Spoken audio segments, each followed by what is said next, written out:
शिक्षा और संस्कृति की आवाज जानी पहचानी उत्तराखंड मुक्त विश्वविद्यालय आपके लिए लेकर आया है 91.2 एफएम पर हेलो हल्द्वानी। दोस्तों, जैसा कि आप सभी जानते हैं, हेलो हल्द्वानी एक सामुदायिक रेडियो है जिसे कि उत्तराखंड मुक्त विश्वविद्यालय संचालित करता है। जहां एक तरफ इस रेडियो में हम आपके लिए सामाजिक मुद्दों से जुड़े हुए कार्यक्रम लेकर आते रहते हैं, तो वहीं विश्वविद्यालय से जुड़े हुए विद्यार्थियों के लिए भी हम कई कार्यक्रम लेकर इस रेडियो के माध्यम से आते रहते हैं।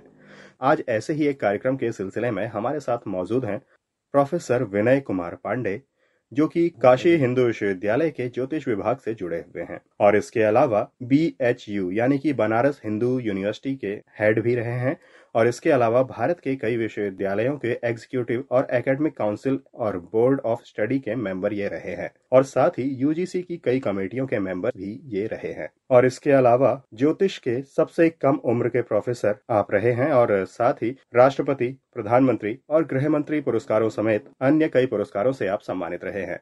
और सबसे बड़ी बात कि 15 अगस्त की परेड देखने का मौका भी आपको दिल्ली जाकर मिला है, जो कि एक मेधावी विद्यार्थी को ही मिल पाता है। तो प्रोफेसर विनय कुमार पांडे, आपका स्वागत है हेलो हल्द्वानी के स्टूडियो में।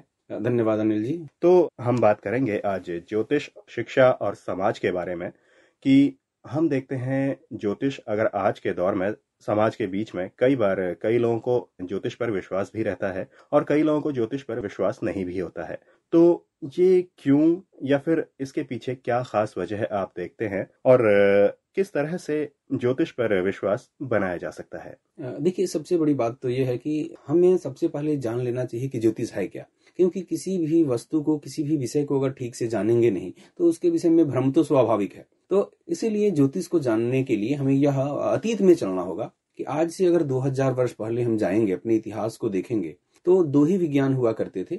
एक आयुर्वेद विज्ञान था जिससे मनुष्य के स्वास्थ्य का रक्षण किया जाता था, स्वास्थ्य के रक्षण का कार्य होता था। और दूसरा जो विज्ञान था वो ज्योतिर्विज्ञान ही था, जिसके अंतर्गत आज के विज्ञान की सभी शाखाएं सम्मिलित थी। चाहे वो वनस्पति विज्ञान हो, चाहे वो जीव विज्ञान हो, चाहे वो मौसम विज्ञान हो, चाहे अंतरिक्ष विज्ञान हो, खनिज विज्ञान हो, गणित हो, सभी विषय ज्योतिष के साथ समाहित थे। धीरे धीरे कालक्रम से सभी विभाग स्वतंत्र रूप में विकसित हो गए और ज्योतिष आकाश में विद्यमान ग्रह नक्षत्र आदि की गति, स्थिति, प्रभाव इत्यादि का विश्लेषण करता हुआ उनके द्वारा इस भूपृष्ठ पर पड़ने वाले सामूहिक और व्यक्तिगत फलों का निर्धारण करता रहता है।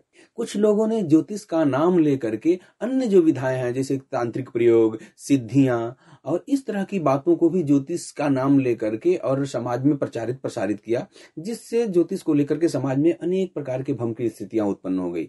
जबकि वास्तविकता यह है कि ज्योतिष पूर्णतया एक ग्रह गणित पर आधारित शास्त्र है, जिसमें हम आकाशीय ग्रह नक्षत्र आदि पिंडों के परस्पर संबंधों द्वारा इस भूपृष्ठ पर पड़ने वाले उनके प्रभावों का विश्लेषण करते हैं।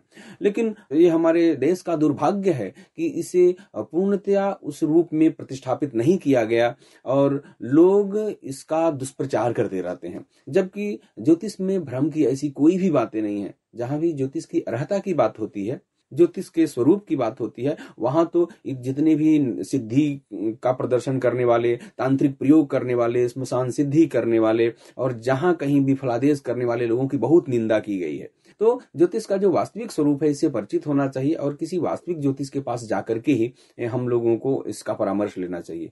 दूसरी बात, समाज में बहुत से लोग इसका विरोध करते हैं और उनके अनुसार यह भाग्य बताने वाला शास्त्र होता है, इसका कर्म से कोई संबंध नहीं होता है। जबकि यह बिल्कुल निराधार बातें हैं। ज्योतिष को अगर आप ठीक से पढ़ेंगे, ठीक से समझेंगे, तो यह आपको स्पष्ट हो जाएगा कि ज्योतिष में भाग्य नाम की कोई चीज होती ही नहीं है। भाग्य एक शब्द मात्र है जो कि आपके कर्मों के द्वारा बनता है। यानी कि ज्योतिष जो है वो पूर्णतया कर्मों को बताने वाला शास्त्र है और कर्म ही जब एक स्थिति में पहुंचता है तो उसका नाम भाग्य दे दिया जाता है। वो भाग्य के रूप में प्रसारित सिर्फ होता है, लेकिन वास्तविक आपके द्वारा इस जन्म में, आपके पूर्व जन्मों में किए गए कर्म ही हैं जिनका फल आपको प्राप्त होता है।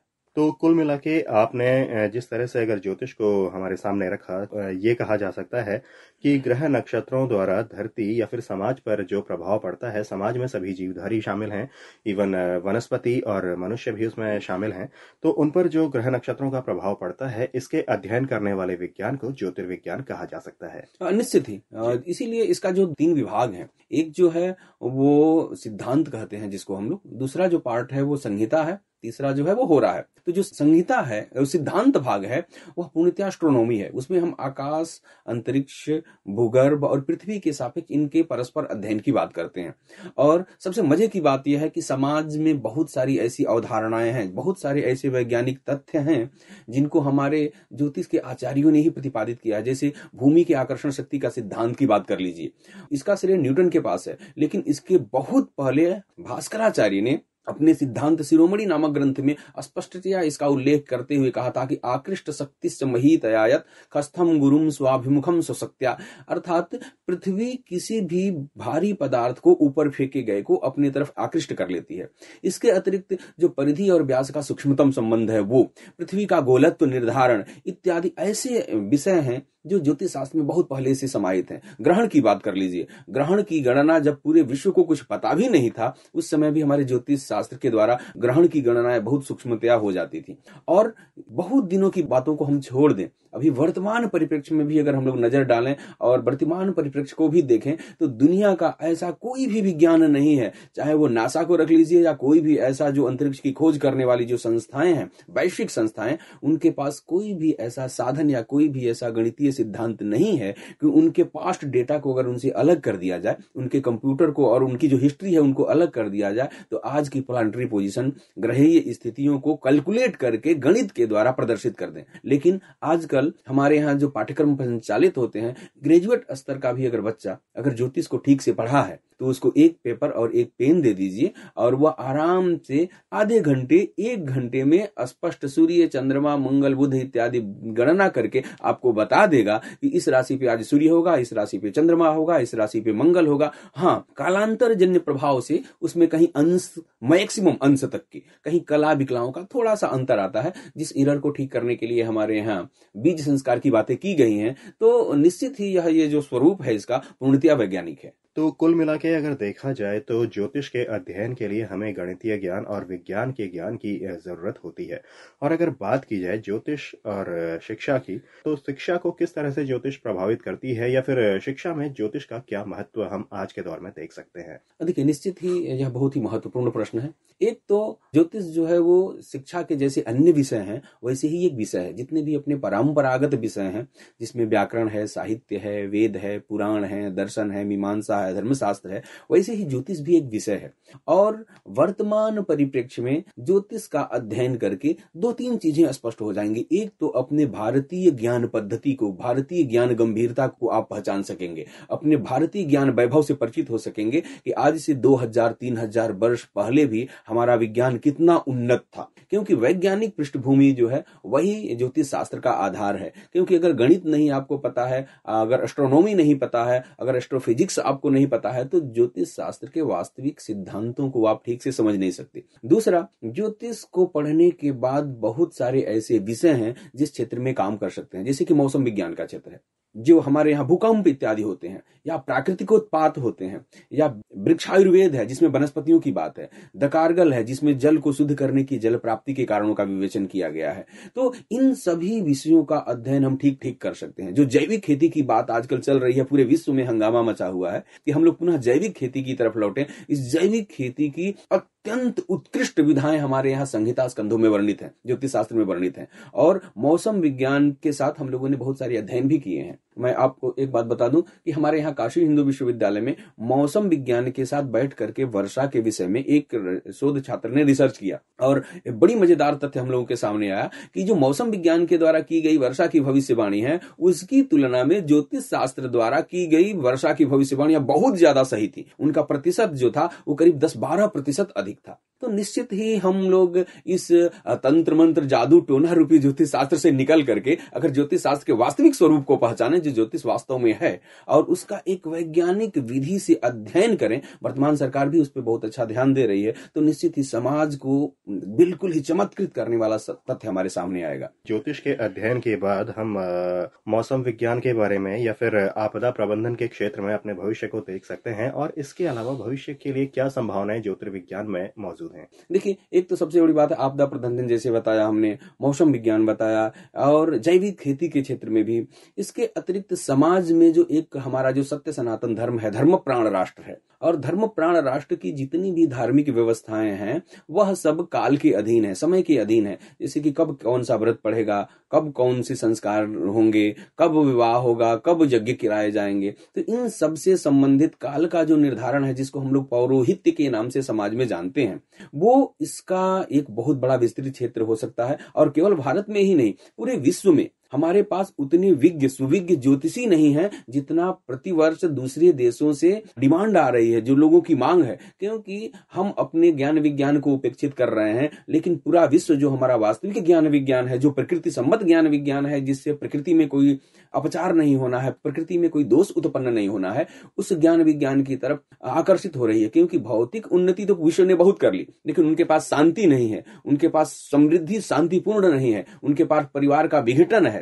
और इस परिवार के विघटन को रोकते हुए, संबंधों के विघटन को रोकते हुए, प्रकृति मूलक, जिससे प्रकृति का कोई नुकसान नहीं हो, ऐसे विज्ञान की स्थापना के लिए पूरा विश्व समुदाय आपको ज्योतिष के क्षेत्र में और हमारे कर्मकांड के क्षेत्र में हमारी तरफ देख रहा है।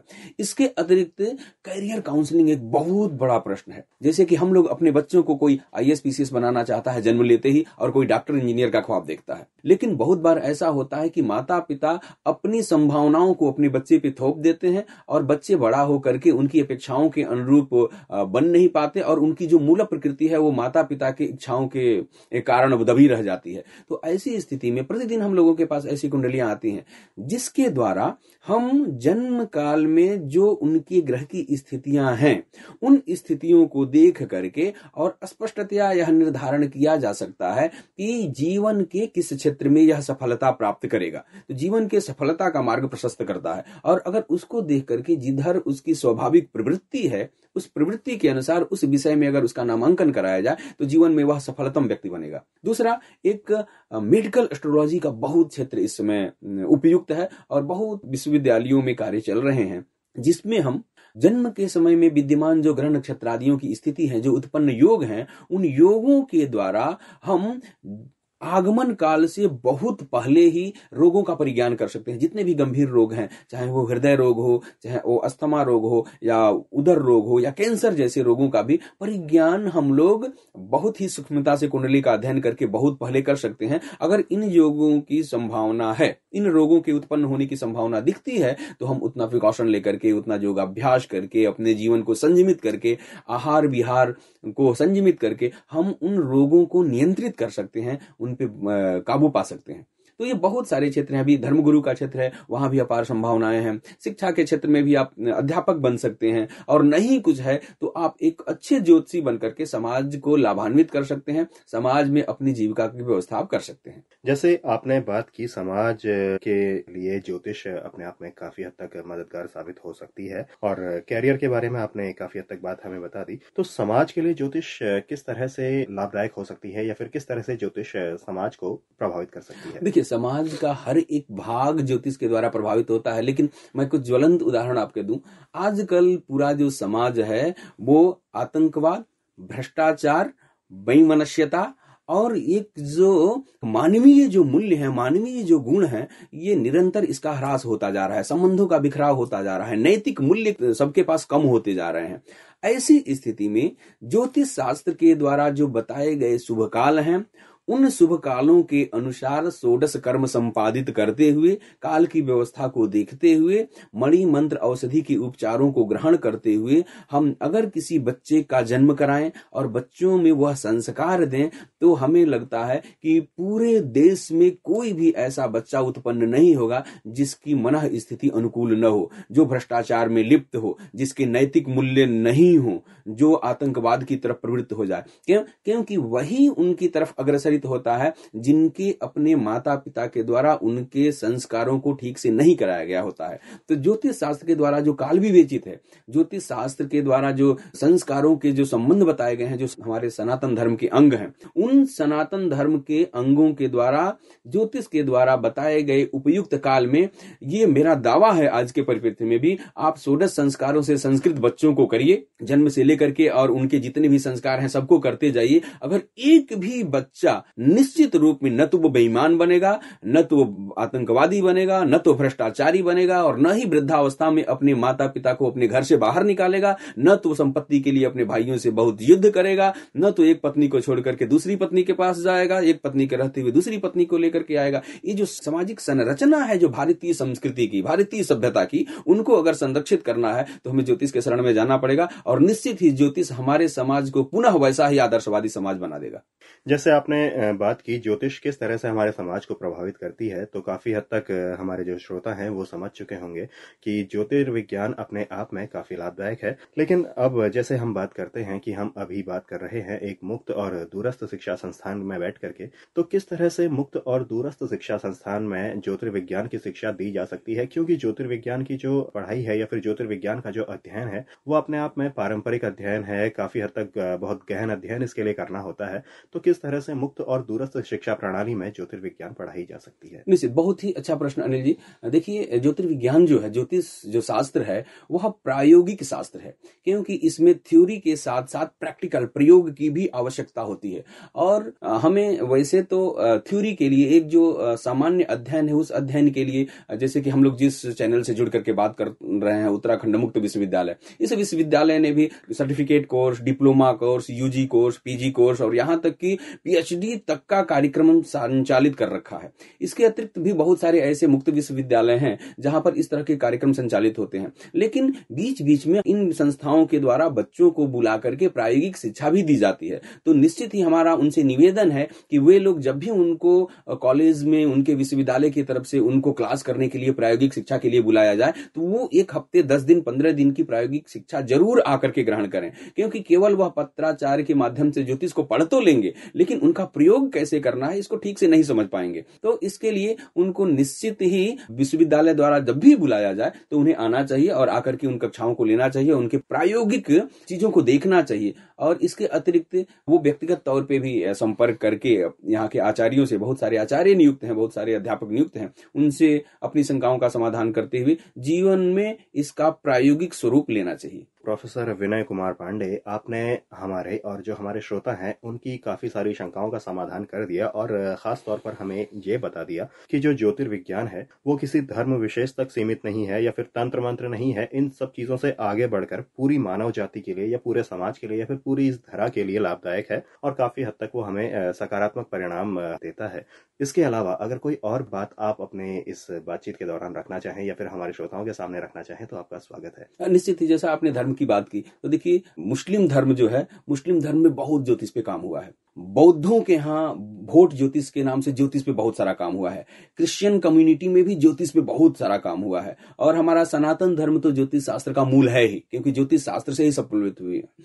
तो जो भी धर्म है अभी सृष्टि पे विद्यमान है, सभी धर्मों में इस तरह की व्यवस्था, भविष्य को जानने की उत्कंठा और जीवन को संवारने की उत्कंठा के उद्देश्य से ज्योतिष शास्त्र विकसित हुआ है। लेकिन ज्योतिष शास्त्र का जितना सुव्यवस्थित और गणितीय स्वरूप हमारे भारतीय सनातन धर्म में प्राप्त होता है, भारतीय अध्ययन परंपरा में प्राप्त होता है, उतना समृद्ध और उतना सशक्त और उतना वैज्ञानिक कहीं भी नहीं है। तो मैं तो निश्चित ही सबसे निवेदन करूंगा कि जिनको ज्योतिष के क्षेत्र में कैरियर बनाना है वो, और जिनको नहीं बनाना है वो भी ज्योतिष शास्त्र के मूलभूत सिद्धांतों को एक बार जरूर पढ़ें। क्योंकि जब उनको पढ़ेंगे तो हमारी अपनी पारंपरिक जो विरासत है उससे वो परिचित होंगे कि हमारा भारतवर्ष कितना उन्नत रहा है, ज्ञान परंपरा यहाँ की कितनी समृद्ध रही है। सबसे पहले पूरे विश्व को हमने पृथ्वी का गोलत्व बताया, सबसे पहले हमने विश्व को ग्रहण का गणित दिया, सबसे पहले हमने परिधि व्यास का सूक्ष्मतम संबंध दिया, सबसे पहले हमने ग्रह गणित के सिद्धांत दिए, सबसे पहले हमने गतियों का प्रतिपादन किया। वारों का क्रम जो रविवार, सोमवार, मंगलवार, बुधवार इत्यादि करते हैं, पूरी दुनिया में जब नहीं पता था तो भारतवर्ष ने दिया, और भारतवर्ष को ही पता है कि हमारे यहाँ सुव्यवस्थित क्रम वारों का क्या होता है। ये हमारे यहाँ गणितीय इसके सिद्धांत हैं। तो इन सब अपनी ज्ञान राशि से परिचित होने के लिए हमें ज्योतिष के के शास्त्र में आना चाहिए। और निश्चित ही यह जो है कहीं भी ढोंग का, कहीं भी भाग्यवादी शास्त्र नहीं है। यह आपको कर्मों से लड़ना बताता है। किसी भी व्यक्ति की जन्म कुंडली में अगर पंचम स्थान का अधिपति खराब स्थिति में होता है तो यह संकेत करता है कि उसकी विद्या थोड़ी सी कमजोर होगी। तो सामान्य जो लोग पढ़े लिखे नहीं हैं वह यह कह देते हैं कि उनका पंचमेश कमजोर है तो वो पढ़ेगा नहीं, लेकिन उसका वास्तविक अर्थ यह है कि उसको अधिक संघर्ष करना पड़ेगा। जो सामान्य बच्चों को 5 मिनट में चीजें समझ में आने वाली हैं, उनको उसे समझने के लिए आधे घंटे परिश्रम करने पड़ेंगे। यानी कि आपको आपके भाग्य से लड़ना अगर कोई शास्त्र सिखाता है तो वह एक ज्योतिष शास्त्र सिखाता है। तो ज्योतिष शास्त्र भाग्यवादी नहीं अपितु कर्मवादी शास्त्र है जो भाग्य से लड़ना आपको सिखाता है। तो नई ऊर्जा के साथ हमें ज्योतिष शास्त्र में संलग्न होना चाहिए और ज्योतिष शास्त्र के वास्तविक स्वरूप से परिचित होकर के अपने समाज को भी लाभान्वित करना चाहिए, जिससे कि हमारी भारतीय ज्ञान परंपरा से, भारतीय ज्ञान राशि से हमारा भारतीय समाज किंच पूरा विश्व समाज लाभान्वित हो सके। प्रोफेसर विनय कुमार पांडे, आपका बहुत बहुत धन्यवाद कि आपने हमसे और हमारे श्रोताओं से इतनी बात की और हमें यह समझाया कि ज्योतिर्विज्ञान एक अंधविश्वास नहीं है, बल्कि जरूरत है ज्योतिर्विज्ञान के वास्तविक स्वरूप को समझने की। और अगर हम इसे समझते हैं तो हम कहीं ना कहीं जो ज्योतिर्विज्ञान की हमारे लिए उपयोगिता है हम उसे भी समझने में सक्षम होंगे। तो प्रोफेसर विनय कुमार पांडे, आपका हेलो हल्द्वानी की तरफ से और हेलो हल्द्वानी के सभी श्रोताओं की तरफ से धन्यवाद। और आप सबका भी बहुत बहुत धन्यवाद इस कार्यक्रम में अंत तक बने रहने के लिए। इसी के साथ दोस्तों, मैं अनिल भी चाहूंगा आपसे इजाजत। फिर आपसे मुलाकात होगी, तब तक के लिए दीजिए इजाजत। नमस्कार।